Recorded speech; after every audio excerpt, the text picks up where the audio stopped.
All right, ladies and gentlemen, so this is lesson 83, sigma notation.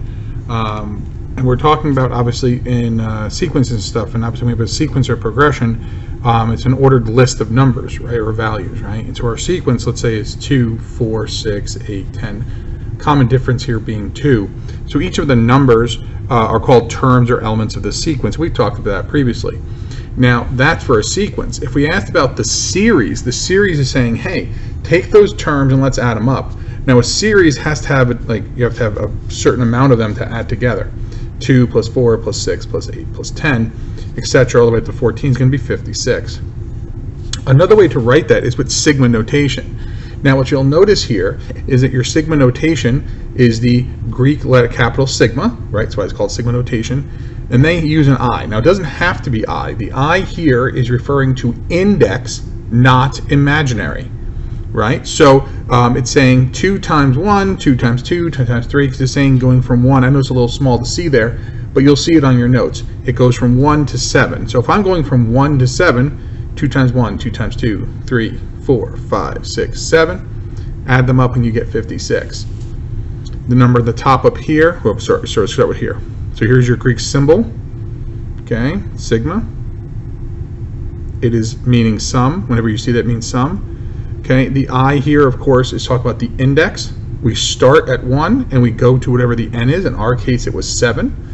In this case, is 2 times. Now, not all of them have to be 2 times. This one just happens to be 2 times.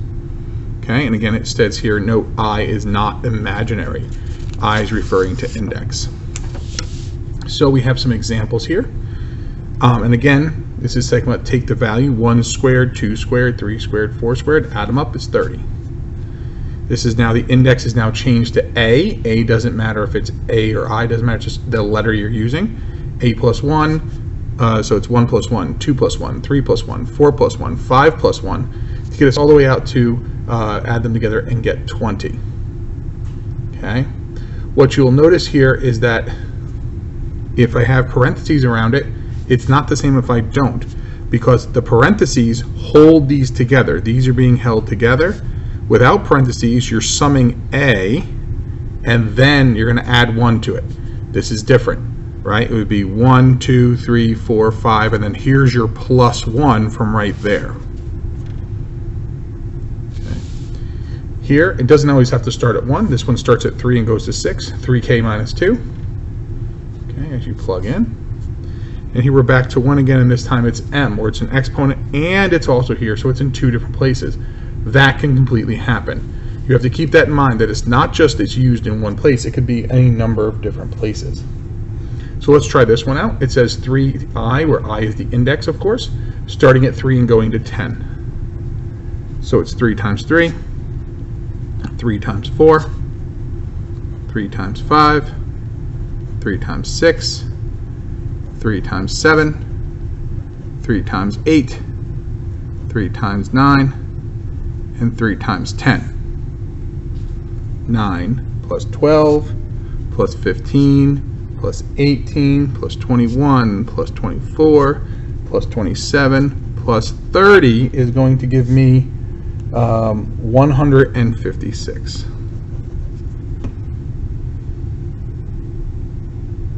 Okay. Now, what you have on your second example here has a 4 out front. So when you're all done, you want to multiply the whole thing by 4. Okay.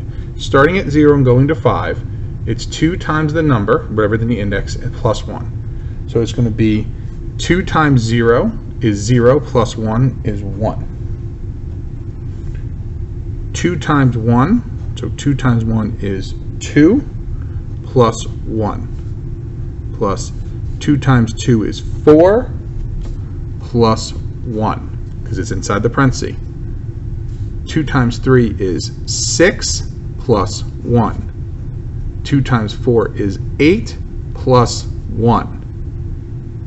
And 2 times 5 is 10. I'll just sneak that down here. Plus 1.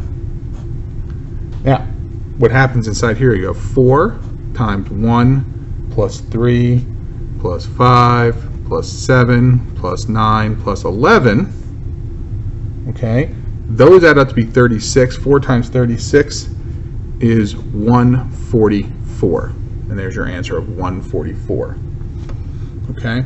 So as you do those, you have to kind of look at what's involved in the actual problems where you're actually going to solve. Okay? Now, obviously, they can get much more involved than this. And we see that here. Right? Now I have a square going on. We're replacing just the j with the j square in there. So you're going to square each one of them, right? And as you square each one of them, what happens is now you have to make sure you're squaring the number and then adding the 1. Don't add the 1 first. In this example, it's showing me I have the index square times x to the power, whatever the index power is. Now that index power is just going to be like, what? Squared, cubed, etc. as you go out. So when it's all said and done, you're going to end up with 4x squared plus 9x cubed to 16x to the 4th. You can't combine them because they're not like terms. Here, notice it's saying k, so it's k plus 1. So you're adding 1 to the, so it's 1 plus 1, here's 2. Then it's going to go k squared plus k. All those different things are going to happen, and you have to make sure you plug in the index in each one of them. As you plug in the index into each one of them, you'll see that it'll start evolving. Each one is unique. Each one has to be attempted on its own. You can't just generalize, oh, I'll always do this.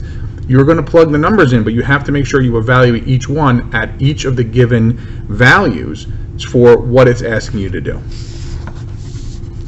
If we look up top here, right, this one's starting at -2 this time and going to 1, so we're going to plug a -2 in. Same as we've done. Now I have an ln and an e. Now we know the ln of e, we know that we have the ln of e to the k power is just going to equal k. Whoops, that's a k. Sorry. Right? So I can really just do the summation of 1 to 5 of k, and it'll give me the exact same thing. All right. Sometimes you're going to be given a chart and asked to turn it into sigma notation. So the first position is 3, 6, 9, 12. What's happening here? Well, to go from 3 to 6, this is 3 times 1, 3 times 2, 3 times 3, 3 times 4. So k is from 1 to so you have from 1, right? 2, 3, 4, okay? And what you want to do is, that's going to show me that it's going to be 3k. Now they're talking about find the first 36 terms, so instead of writing 1 to 4, you write 1 to 36 for the answer. Here we're only showing you the first 4 terms, but it is 3 times k. And again, you don't have to use k. You could use x, you could use whatever. Just make it, whatever the index is, must match the variable in the problem. All right, to use sigma notation here on the next one, same idea here. Now what's happening here? It's oscillating, negative, positive, which means I need a -1 to the n power. Why? Because I need to go from negative to positive, I need to oscillate back and forth. Again, for the first 100 terms, so close from 1 to 100, right? -1 to the n times 2n, because what's happening? It's 2 times 2 gives me 4, right, sorry, 2 times 1 gives me 2, 2 times 2 gives me 4, 2 times 3 gives me 6, times 4 gives me 8, etc. So that's telling me what goes there. The negative part comes in on the oscillation. And you say, but wait, what if this first term was positive and that one was negative? Then you would have the n-1 power, because you want to get to the, because -1 to the 0 power is in fact 1. Completely up to you. What's happening here is each one is individual, and you have to try them out individually and see what's occurring. All right? But you can always refer back to these examples for some ideas if you get stuck. Okay. This one says Cameron is starting a 6-week jog program. He'll jog 8 miles the first week, increase the distance by 10% per week using sigma notation, etc. Find how many in 6 weeks. So week 1 to week 6 makes sense in there. He's increasing by 10%. So he's going to do 8 miles, right, the first week. That's 100% of what he's doing, right? But he's going to increase, so it's 1 plus the rate, okay? 1 plus the rate. Well, the rate here is going to be 10%, so that's 0.10. So this number inside here is 1.10. So that's where the 8 comes from, and that's where this comes from. Now, the first week he only does 8, so I need this number here to turn into just a 1. So that's why it's n minus 1 up in the exponent. Okay, so n minus 1 would give me 0, and the first week is that. Now, every week going forward, he's going to increase it by 10%, so that's what you want to do. So in week 2, you'll have it 10% more, 3, 10% more, etc., etc. And you want to go from 1 to 6, because that's what they said. Right? Now, part of the thing is, so far here, these have all been things we're just plugging in. If we're looking at what we're talking about by way of, could we have two different partial, like what's here? So we have a series, right? 8 plus 13 plus 18 plus 23, etc. Well, that could be 5n plus 3 when n is 1 to 4, or it could have been 8 plus 5n from 0 to 3. Either one works. As long as you prove that they work, you're okay. Now notice here, 64, 113, it's going down by 51 each time. So you got to figure, how am I going to get here? So what I would say here is 215 minus 51 give me 164. So 215 minus 51n, when n is 1, 2, 3, 4, etc.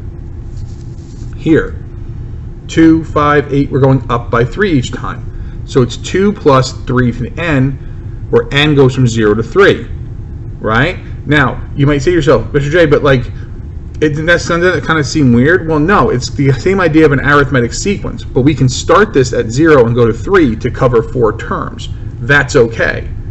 It's not a problem. You don't have to go in with your n minus 1 or anything like that. Now, if you wanted to do those kind of things and change it around, there are other ones that will work here too. This is just one of the examples. All right, and then we have here 4 times 2 times 2 times 2, right? So you go 2 to the n plus 1 power, right? And then what's going to happen there, because you want to multiply by 2 each time. You're not multiplying by 4 each time, you're multiplying by 2. So I want the first term to really be 2 times 2. So what happens there, it becomes 2 to the n plus 1 power. So it's going to be 2 to 2 squared is 4, 2 to the third is 8, etc. 16 is 32, and so on.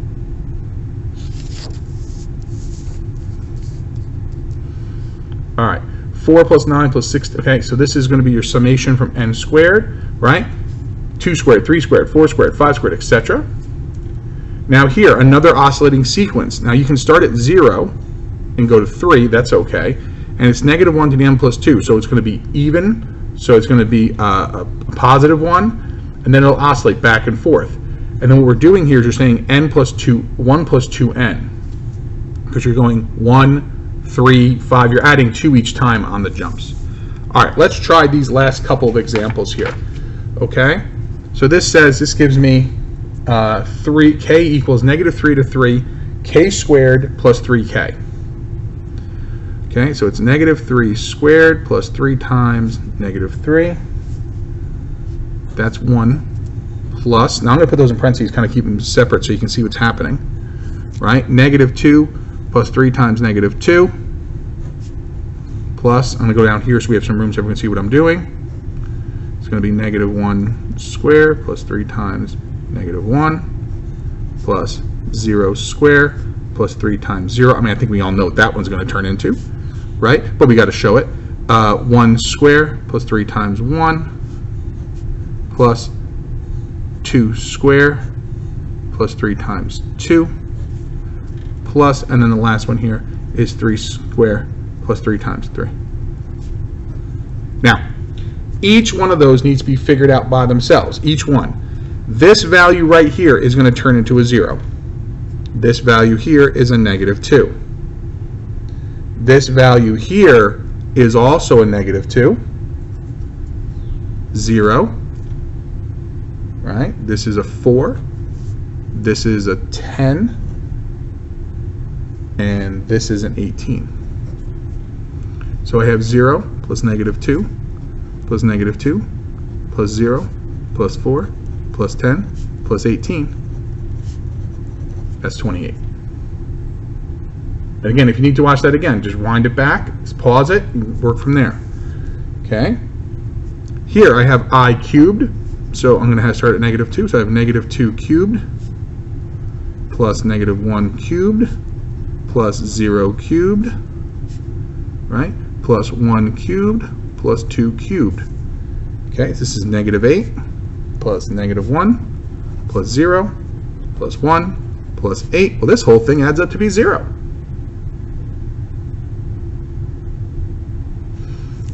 All right. Now, the last one here, it says write sigma notation, so I'll make a sigma. Okay, and you want to figure what's going on here. Well, if I'm adding 7 or multiply by 2, well, I'm going to add 7 again, add 7 again. Well, this is pretty straightforward. We're going to add 7. Well, you got to figure out how many do you have to go out there. So I'm going to set my index. So let's have my index be n is okay, no problem. I'll start at 1, and then I look out and say, okay, how do I get to 105? Well, that's going to be just times 15, and it's going to be 7n. And there you go. All right, folks, so hopefully this makes sense. Obviously, if you have questions, you need to ask. But the key is with doing sigma notation is taking our time, plugging things in, and then working them out. Any questions you have, I will gladly answer next time we meet. But the idea, though, is to take your time and work through them. Look at the examples, look to them to how things are working as you're going through this. And when you do them out, is taking your time. And of course, be careful of your signs, because your signs are literally where most of the mistakes are going to happen in math. It's just when you lose a sign or whatever. So take your time, go back, look them over again, and make sure any questions you have, you ask. Thank you.